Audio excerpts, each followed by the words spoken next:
One of the most important elements of this tax reform bill that we're getting ready to pass is an expansion of educational opportunities for parents. An amendment that I introduced that this body passed, it was divided 50-50, and the Vice President cast the tie-breaking vote.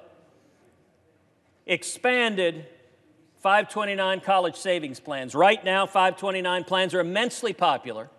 Parents and grandparents can save for college education for their kids and grandkids on a tax-advantaged way. The amendment I introduced that this body adopted expands 529 college savings plans to also include K through 12 education, to let parents spend up to $10,000 per child per year from a 529 plan on public school, on private school, on parochial school, on religious school.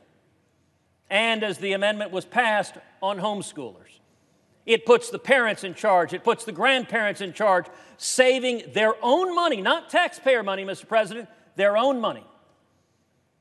It is the most significant federal school choice legislation that has ever passed the United States Congress. But do you know what we're in the middle of right now, Mr. President? The Democrats have raised an objection. They raised an objection to all of it. They were horrified that a benefit could go to 50 million school kids, that parents would be able to save for those school kids. They raised an objection under the Byrd Rule, which is an obscure procedural rule that nobody at home knows what it is. But they objected to it. They said you can't benefit 50 million school kids.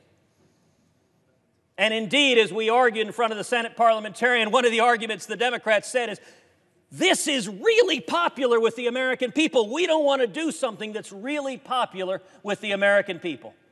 This is a big policy change. They love 529 plans, and now the parents of 50 million school kids in Texas and every other state will be able to save for the education of their kids. And that has the Democrats horrified because every Senate Democrat voted against the parents in their state saving in a 529 system for K through 12 education. Well, the Senate parliamentarian issued a ruling earlier tonight, rejected most of the Democrats' claim, but sadly adopted one small portion of it, and I think that claim was an error. I think the parliamentarian's ruling is contrary to federal law.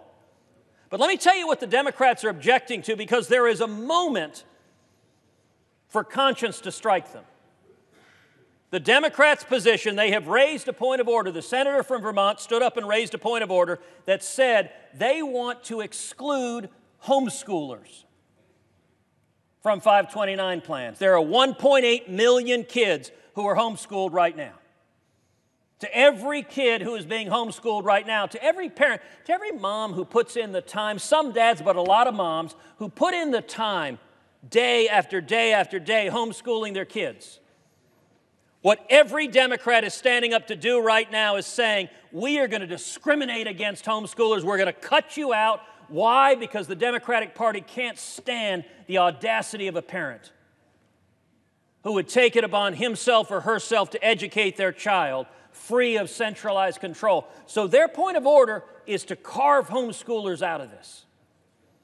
Now, one of the provisions that they want to carve out is a provision that says homeschool students can pay from a 529 college savings account for tutoring.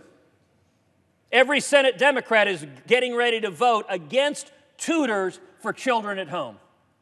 Another provision that they're objecting to that is going to be carved out says that parents can pay for 529 plans for books, for additional materials, can pay for a student in high school who's dual enrolled in a community college, can pay for that, their own money in a tax advantage plan. Well, you know what? The Democrats are saying, if you're a student signed up in a community college, we, the Democratic Party, object to you paying for that out of a tax advantage plan.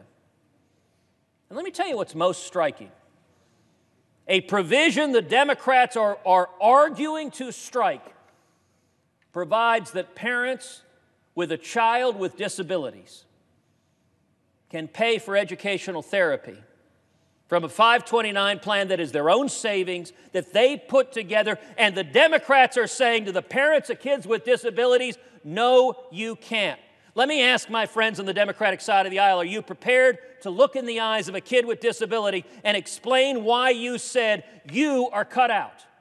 Every other child in America has the ability to have their tuition paid for from these 529 plans. But children with disabilities being homeschooled, the Democrats, and not one, not two, every single Democrat stands united. Why? Because they can't stand the president. They're angry at the president. That's fine. If they're angry at the president, stand up and yell at the president. But don't take it out on kids who are homeschooled. Don't take it out on kids with disabilities. The Democrats have an opportunity to demonstrate they're not going to punish children with disabilities because of their partisan anger. We've got right now a motion to waive this mean-spirited, vindictive point of order that discriminates against homeschoolers and carves out kids with disabilities. I would ask my friends on the Democratic side of the aisle, there are going to be issues we disagree on. But the vote to allow parents of children with disabilities to spend their own funds in a tax-advantaged fund to provide for educational therapy for those kids with disabilities, that ought to be 100-0. All of us should agree on that. We might disagree on other things, fine.